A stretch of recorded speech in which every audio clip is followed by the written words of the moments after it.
নামিয়ে ধরবে কাটবো। কি বলবেন, কি সারা কিরম পেলেন? একটু নামিয়ে ধরো। সারা পাচ্ছি, আমি অভিভূত, আমি ভীষণ খুশি। আমি ভাবতেই পারিনি সাপোর্ট করবেন এবং এভাবে আমরা গতকাল সিঙ্গুর থেকে শুরু, আজকে পান্ডুয়া বিধানসভা, কেমন লাগছে? দারুণ লাগছে। সর্ব জায়গায় যাচ্ছি, এত মানুষের ভালোবাসা পাচ্ছি। প্রতিটি মানুষ রাস্তায় দাঁড়িয়ে আছেন ফুল নিয়ে। সকলের ভালোবাসা পাওয়াটাই হচ্ছে কাজ, এবং তাদের ভালোবাসা যাতে আমি পরে তার ভালোভাবে তাদের পাশে থাকতে পারি এবং এই ভালোবাসার রিটার্ন যাতে আমি দিতে পারি, সেটাই আমার মূল লক্ষ্য। এবং দিল্লির মানুষের পাশে থাকাটাই হচ্ছে আমার মূল লক্ষ্য। দেখা করছেন, কাজ ছাড়ছেন, কি বার্তা কি দিচ্ছেন তাদের? বিশ্বাস রাখুন, ভরসা রাখুন, পাশে থাকবো, সাথে থাকবো। আর একজন অভিনেত্রী উল্টো দিকে রয়েছে, কি বলবেন? কিছুই বলার নেই, ভালোবাসা তার কাজ করে, আমি আমার কাজ করবো, মানুষ বিশ্বাস করবে। এটা কি পুনরুদ্ধারে হবে? পুনরুদ্ধার হবে? হুগলি লোকসভা কি পুনরুদ্ধার করা যাবে? আমাদের তরফ থেকে আমরা 100% নিশ্চিত যে হবে। লড়াই কি কঠিন দিদি? নিশ্চয়ই সব লড়াই কঠিন, কিন্তু আমাদের দিদির উপরে ভরসা আছে, হুগলির মানুষের উপর ভরসা আছে, আমরা জিতবো।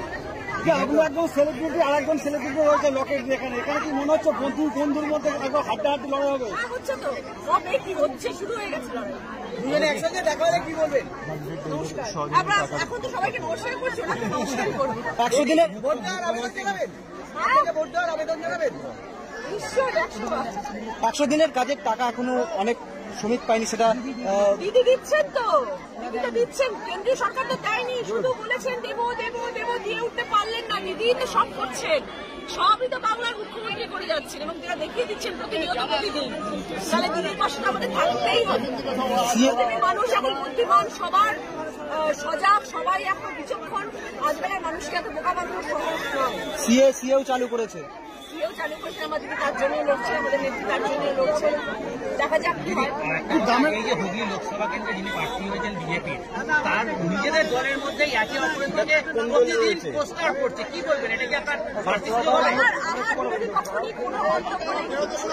আমি আমার দলের এসেছি, আমি আমার দলকে জেতাবো, আমি হুগলির পাশে থাকবো, হুগলির মানুষের ভালোবাসবো, এটাই হচ্ছে আমার লক্ষ্য। বিরোধী পক্ষ কি করছেন তারা, কি গালিগালাজ করছেন, আমার দেখার দরকার। এত সময় নিয়ে আমার তাদের করে বিচার করা যাবে না। আমি আমার মানুষের জন্য এসেছি, আমার সময় আছে, আমি বিচার করা যাবে না।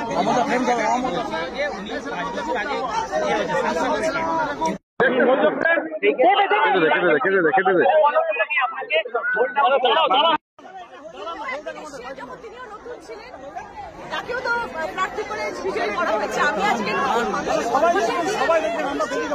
আমি একদম নতুন হয়ে গেছি, মানুষের ভালোবাসা প্রচুর ছিল, আছে, থাকবে। আজকে আমি রাজনীতিতে এসেছি এবং আমি জানি সেই ভালোবাসার রেশে এবং সেই ভালোবাসার জন্য আমি সকলের মন জয় করতে পারবো এবং সবকিছুরই একটা শুরুয়াত থাকে। এটা আমার রাজনীতিতে প্রথম পদক্ষেপ, শুরুয়াত। আমি জানি আমার পাশে যারা রয়েছেন, বড় বড় নেতা মন্ত্রীরা যারা রয়েছেন, তারা আমার সাথে থাকবেন, পথে আমার সাথী হয়ে থাকবেন এবং সর্বোপরি আমার সাথে রয়েছে আমাদের মাননীয় মুখ্যমন্ত্রী এবং আমাদের সেনাপতি অভিষেক বন্দ্যোপাধ্যায়, যারা আমাকে পথ চলাতে সাহায্য করবেন। নিশ্চয়ই ছাড়বো না, তাদেরকে এইভাবে লড়াই করতাম। ঠিক আছে তো,